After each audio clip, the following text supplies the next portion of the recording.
Yeah, that's way better. I'm glad I did these tests. We've got copper coat.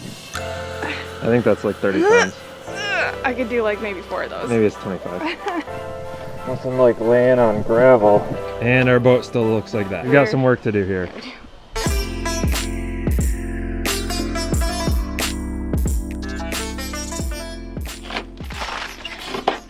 Oh, that works way better. That's what I'm doing going forward. What's that? And so it begins, a brand new boat project. A big one. I sprayed a little bit of water on it rather than the saran wrap. Yeah. This paint raining down is years of built-up ablative anti-fouling, along with a handful of layers of brown and gray barrier coat. The white you see is our gel coat, the finish put on over the fiberglass at the factory over 40 years ago. Soulianis has needed a new bottom job for a while. We had 2 options to get it done: the quick easy fix or the long arduous slog. Here's the thing. The quick easy fix would be to throw on another layer or 2 of ablative. This is the type that prevents growth by slowly sloughing off as the water moves past your hull. But this needs to be reapplied pretty much every year. We decided instead to go with a hard bottom paint, specifically copper coat, which can last up to 10 years or more without needing to be reapplied. All we need to do to keep growth down is to hop in the water with a scouring pad every once in a while.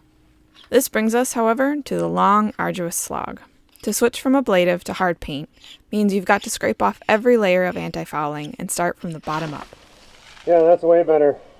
I'm glad I did these tests. And so, step 1. Figure out the optimal application of Blue Bear paint stripper. Yeah, right now I'm putting this soy-based paint stripper on here. This is what is making the paint come off relatively easily. For my first test, I tried out a recommendation from a forum post to cover the paint stripper in plastic wrap, which turned into a bit of a mess. The idea was to keep the paint stripper moist while it worked its magic, so I figured I'd try spraying it down with water instead. And then I wetted it again right before I came to scrape it, and so now it's less dusty. Sweet. And it's coming off better. Smarter, not harder. Ugh. Hate that sound though.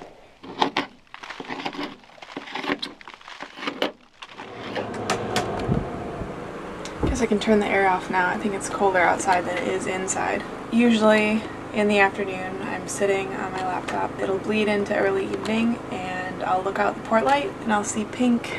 And I know there's a beautiful sunset outside.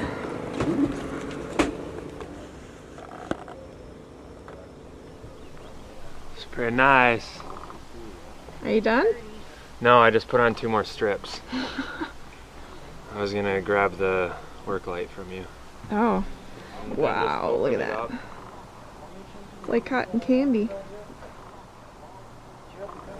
Alright, back into the hole.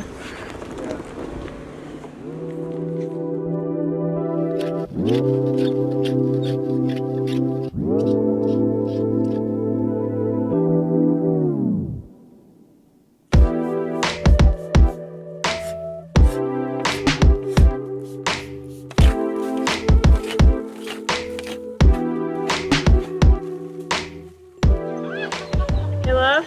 Yeah. Here you go. You taking care of business all up top? Yeah. Up on the roof? Upstairs. You ready? What are you doing? I'm about to start sanding with our vacuum sander that I had to hack together because DeWalt. Long story. Anyhow, here we go.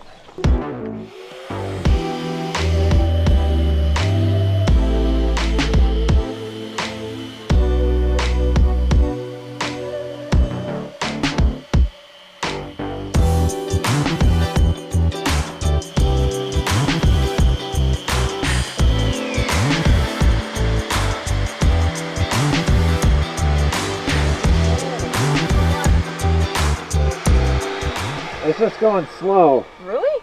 Yeah. You just did that portion in like 10 minutes. No, because I did it before too when you were in the van. Oh, so 20 minutes? At least. Oh. Well, it looks great. Yeah, it's white.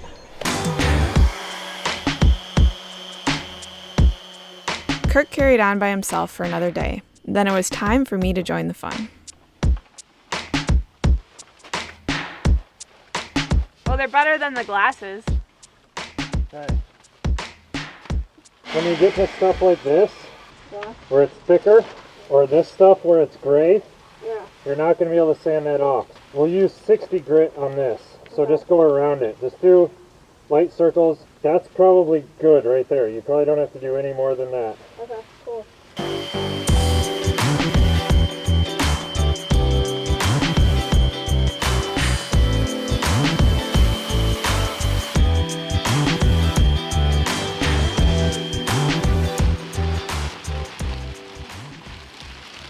Man, Kirk, how many pounds do you think that box of chips I bet that's up to almost 50 now. It's really hard to pick up. Scrape, sand, scrape, and sand.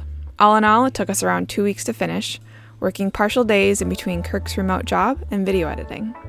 But hey, see these people on our boat? Kirk's parents came from Michigan to visit us for a week. We immediately put them to work polishing the stainless. Oh, and we showed them around town too.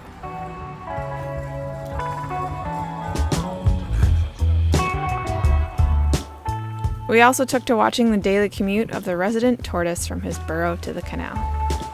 Hey, Mr. Tortoise.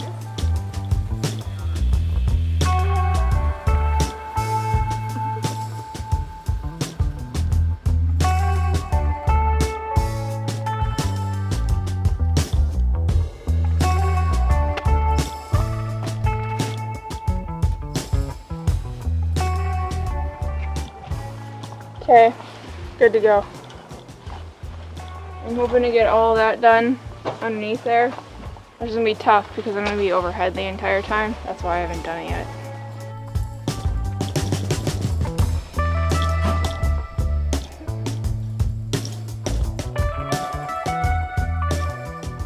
And then maybe get into some of that.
What have we here? Can you imagine how many kits you would need to actually paint a boat like that? We've got copper coat! We got 8 kits of copper coat bottom paint, so this is the fun part. This is the actual copper. It's so heavy. How much does that weigh? Oh man, I don't know, like 20 pounds? No, that's more than that, I think. Yeah? Yeah. I think that's like 30 pounds. I could do like maybe 4 of those. Maybe it's 25. 99.7% copper. How many pennies do you think this is? Someone can correctly guess the number of pennies in this copper coat. Spoiler alert, we have no idea how many pennies are here. So we've got 2 of these. 8 of these guys, the resin, 8 of the hardener, and 8 packages of copper. And our boat still looks like that. Yeah, we're not So ready to do this at all. We've got some work to do here. We've got what, like probably at least 3 days of work, 4 days maybe, to finish scraping, sanding, and figuring out what the heck we're gonna do with our boot stripe, because our waterline is not right. We're too bow heavy. So. We need an arch. Yeah, we do. We need a dinghy hanging off the back of our boat to balance it out. Or we just need to put more heavy stuff in the stern. Yeah. We already have batteries all the way back there. So. Which we don't really want weight in the bow and the stern anyways. We want it in the center, Yeah. but gotta have chain. Yes, gotta have chain. For that cruiser life. I don't know, what have you been doing the last few days? So you did this the last couple days. You scraped all of this. See? See? Been doing a little research on what we need to do with our prop. This poor thing needs to be cleaned up. Still has barnacles all over it. Needs a new zinc. And new O-rings. Right? Yep. You scraped all of this. And I sanded most of the starboard side of the hull. We got a little bit of help from Kirk's dad, actually. Sanding a little bit of this here. So that was cool. Thanks, Kevin. Pops. Yeah, and now we're actually going back. Kirk's going back and putting paint stripper along the waterline. We weren't really sure how the stripper was going to work, and so we were a little worried about getting it too close to the boot stripe. What we're going to do with the boot stripe, but now we're probably going to repaint it anyway, so we've got to put stripper back up here, get that scraped off, get that sanded. Yeah, and then we'll be ready to do the bottom paint. Although before we do that, we've got to wash it down, acetone, and all that crap too. Yeehaw. Yeah, we got a lot of work. Let's do it. Also, our bottom is in pretty good condition. We found no blisters. Yes. But we did find a few voids in the glass that I've kind of ground out here. We've got maybe, I don't know, 6 or 8 of these. The worst one is actually down here on the keel. And we got a pretty good void in there that we're gonna fill in with some epoxy. Other than that, it's a beautiful day for sanding. It's a little windy, but it's like 70 degrees.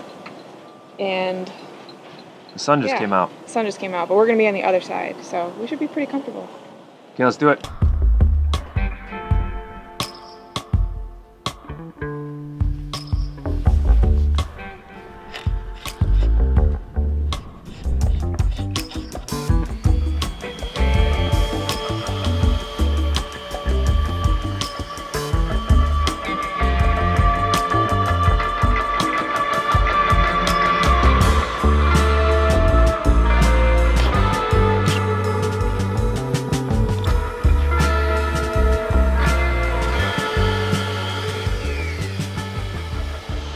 Time to move.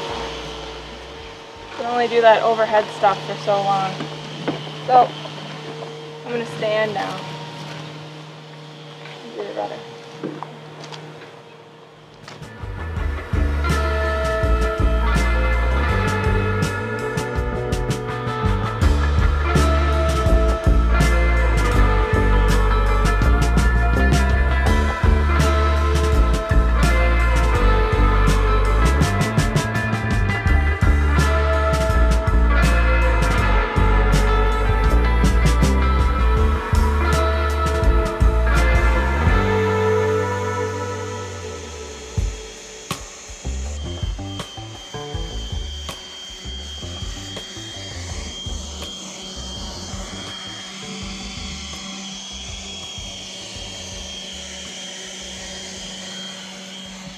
For the most part, our hull is in pretty good shape.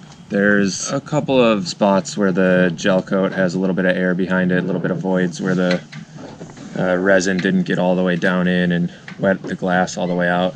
They're just little spaces like this where I've ground out a few spots. So I don't know if those things are called blisters or not, but the worst thing about this bottom is that somebody applied this gray 2-part epoxy barrier coat over the top of this blue ablative paint in a whole bunch of spots. So we've got all sorts of stuff happening. And the worst of it is right down here, this void. It looks like somebody backed the boat into something and took a chunk out of the keel. More likely because over on this side we have the blue ablative underneath, some sort of filler underneath, like 3 layers of the barrier coat and some other green primer or something else here. So we scraped off as much as we could and sanded the rest until we felt confident that we had removed all of the anti-fouling bottom paint. Hey. Hey. What are you up to? So I've just put a light coat of thin epoxy on all these little spots that I'm going to do some fairing on. So I ground into the epoxy in a few spots where we had, they weren't really blisters, but they were manufacturing defects, little voids in between the gel coat and the glass underneath that no liquid came out, there was no acid, there was nothing, they were totally dry. That was the problem, they were just totally dry bits of glass with no fiberglass resin in it. And so I've just gone in, ground them out a little bit, and now I've got bare glass, so I'm putting on a thin coat of epoxy, and then I'm going to go back with some fairing compound over the top of that once this gets a little tacky.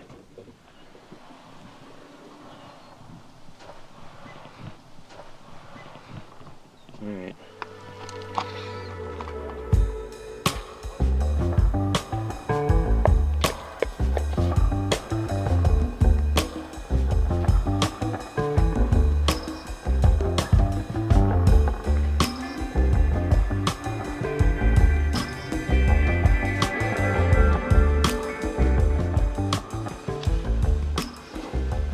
Oh, nothing like laying on gravel. I'm fairing out this section here where the rudder pintle attaches to the rudder. It had a little divot in here where it looks like someone had replaced it and ground into the glass, and I'm just making sure it's nice and smooth. We're doing this because with copper coat we really need a very smooth bottom, because after we apply the copper coat we have to sand off the top layer of it so that we expose the copper to the water. And so the smoother you can get things, the easier it's going to be to expose that copper.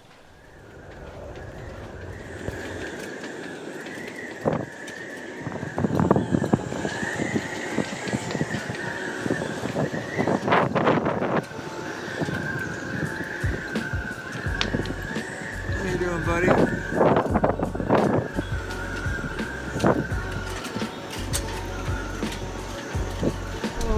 Alright, we need to get all of this stuff in that we need to get in. I guess we're not taping this off. Look at that band spinning. That is nuts. Alright, come on.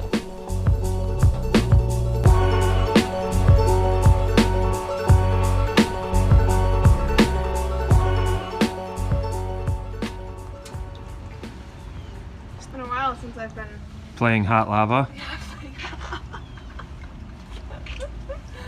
this a thing? Oh, this is like a raft. We'll use that. Okay, now this is the tricky one, isn't it? Yeah. Ooh, look at this. The tide went out, Lauren. Or did the tide come in? Yeah, something like that. Oh no, now what? I know, that's what I said. Shoot. You're gonna have to get your feet wet. Good thing I got my sweatpants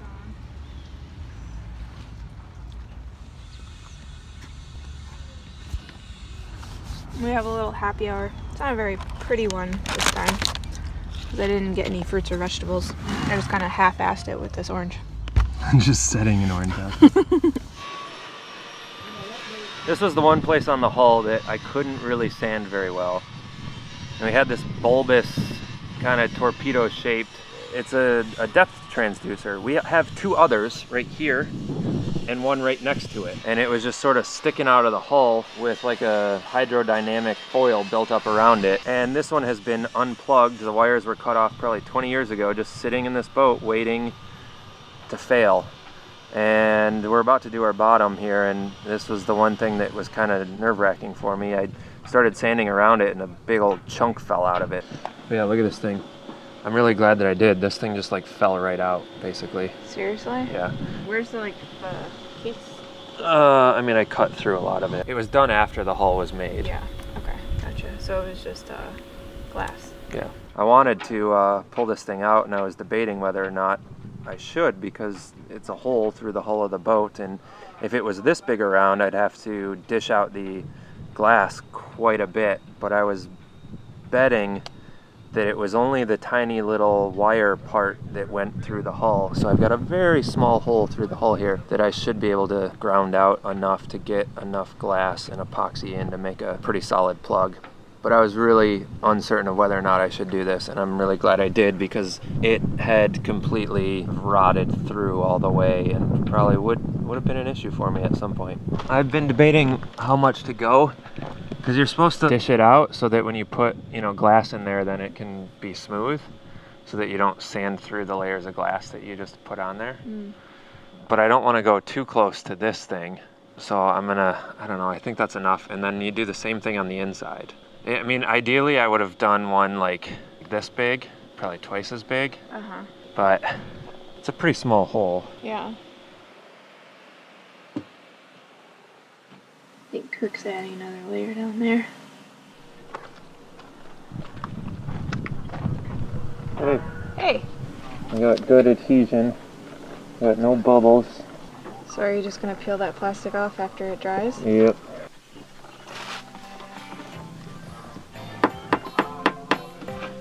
Nice and solid. We have to get 4 coats of copper coat on today. And the race is on! Shit, we didn't thin it. So I made my first mistake. It's definitely a big learning curve.